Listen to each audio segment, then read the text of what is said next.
Good morning all of you. Today we are going to study writing chemical formulae. Chemical फार्मूले कैसे लिखे जाते हैं केमिस्ट्री में यानी साइंस में हम देखने वाले हैं। और चैप्टर का नाम है atoms and molecules. What is the name of the chapter? Atoms and molecules. How to write the chemical formulae. Chemical फार्मूले कैसे लिखे जाते हैं, तो उसके क्या रूल्स है। तो फर्स्ट क्वेश्चन है व्हाट इज केमिकल फार्मूले ऑफ अ कंपाउंड। केमिकल फार्मूले कैसे रहते हैं कोई भी कंपाउंड के। केमिकल फार्मूले is the symbolic representation of its constitution. All of you getting? जो भी उसमें जो कंपोनेंट रहते हैं वो हमें केमिकल फार्मूले से समझते हैं। सिंपल एग्जांपल H2SO4, तो उसमें हमें उसमें क्या क्या है समझ में आता है।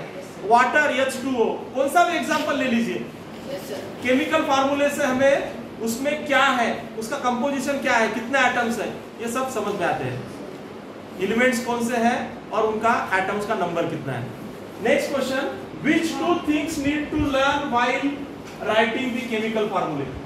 केमिकल फार्मूले हम जब लिखते हैं तो उसके लिए सबसे इंपॉर्टेंट दो बातें कौन सी, which are the two things important for writing the chemical formulae. The first thing is हमें उस करेक्ट जो भी केमिकल है उसका हमें क्या मालूम चाहिए, सिंबल मालूम चाहिए। और दूसरा थिंग क्या है, कंबाइनिंग कैपेसिटी। कंबाइनिंग कैपेसिटी यानी हम क्या कह सकते हैं उसको, वैलेंसी और उसका सिंबल। ये दो चीजें अगर आपको मालूम है तो आप केमिकल फार्मूले लिख सकते हैं। तो थर्ड क्वेश्चन है what is the importance of valency of an element. किसी भी एलिमेंट का जो कंबाइनिंग कैपेसिटी है, वैलेंसी, इसका क्या इंपॉर्टेंस रहता है।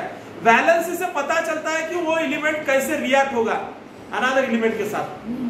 जो वैलेंसी यानी जो वैलेंस इलेक्ट्रॉन है उससे हमें पता चलता है कि दूसरे एलिमेंट्स के एटम के साथ वो कैसा कंबाइन होगा और कैसे कंपाउंड फॉर्म होगा, ये हमें आइडिया आ जाता है वैलेंसी। इसलिए तो बुक में भी लिखा है ना, valency is the hands and arms of the element. Valency is the hands and arms of the element. Next question, which are the rules to follow while writing a chemical formula। Chemical फार्मूले लिखने के लिए rules है। Valency उसका maintain करना चाहिए, ions उसके maintain करना चाहिए। Without maintaining the valence in and ions can you write the chemical formulae? No sir. और अगर समझो मेटल्स और नॉन मेटल्स का अगर रिएक्शन है उससे कंपाउंड बन रहा है तो पहले मेटल लिखेंगे या नॉन मेटल? मेटल। करेक्ट। जैसे sodium chloride NaCl chlorine, sodium and chlorine का रिएक्शन हुआ तो पहले क्लोरीन लिखेंगे क्या सोडियम? सोडियम। यानी पहले मेटल लिखने का बाद में नॉन मेटल। और जो पॉलीएटॉमिक आयंस है, पॉलीएटॉमिक आयंस यानी एक से ज्यादा आयन, जैसे कि मैग्नीशियम ऑक्साइड, तो ऑक्साइड जो आयंस है ना OH, वो ट्वाइस है तो वो ब्रैकेट करके लिखना पड़ता है twice. All of you getting? Book में दिया है जैसे कि MgOH2, Mg ब्रैकेट में OH ट्वाइस, मैग्नीशियम हाइड्रोक्साइड। अगर एक ही मोनोएटॉमिक आयन है तो 2 या ब्रैकेट लिखने की जरूरत है। डायएटॉमिक है, ट्राइएटॉमिक है 3, 2, तो उसको ब्रैकेट करके ब्रैकेट के बाद 2 या 3 लिखना पड़ता है। This is about the rule of what, polyatomic ions. Last में हाउ टू राइट द फार्मूले of a simple compound, give with example. जो भी एलिमेंट है उनका नाम लिखने के, जैसे कि वाटर है H2O, तो हाइड्रोजन का वैलेंसी कितना है और ऑक्सीजन का वैलेंसी कितना है, दोनों का वैलेंसी उसके नीचे लिखने का और फिर बाद में क्या करने का, क्रॉस करने का। और उसके बाद में फिर क्रॉस के हिसाब से फार्मूला लिखना का, क्या क्रॉस के हिसाब से। एक एग्जांपल दे सकते हैं, कौन सा है? हाँ यस, कौन सा एग्जांपल दे सकते हैं? Hydrochloric acid. Hydrochloric acid HCl। तो इसमें क्या क्या है?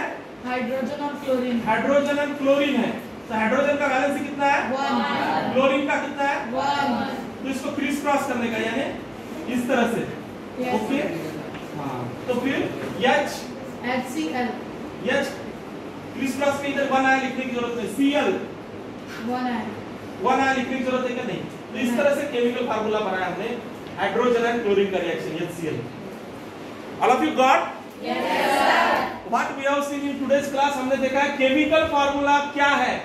केमिकल फार्मूला लिखने के लिए तो इंपॉर्टेंट थिंग्स कौन से है, और केमिकल फार्मूला में वैलेंसी का क्या इंपॉर्टेंस है, वैलेंसी क्या होता है, और केमिकल फार्मूला लिखते समय जो रूल्स कौन से हैं, जैसे मेटल नॉन मेटल में मेटल पहले लिखने की, वैलेंसी मेंटेन करने का, पॉलीएटॉमिक आयंस तो आयंस अगर मोनोएटॉमिक से ज्यादा है तो ब्रैकेट करके लिखने का, जैसे मैग्नीशियम हाइड्रोक्साइड मैंने बताया है. Yes, और जो सिंपल कंपाउंड्स है उनके जो किस प्रकार से लिखते हैं उनका फार्मूला, तो हाइड्रोक्लोरिक एसिड का एग्जांपल हमने दे दिया है, और कैसे वैलेंसी जिसका उसका नीचे लिखने का और फिर क्रिस क्रॉस करने का, और उसके हिसाब से हम उसका नाम लिख सकते हो केमिकल कंपाउंड का. All of you got how to write the chemical formulae? Yes, sir. Okay, thank you.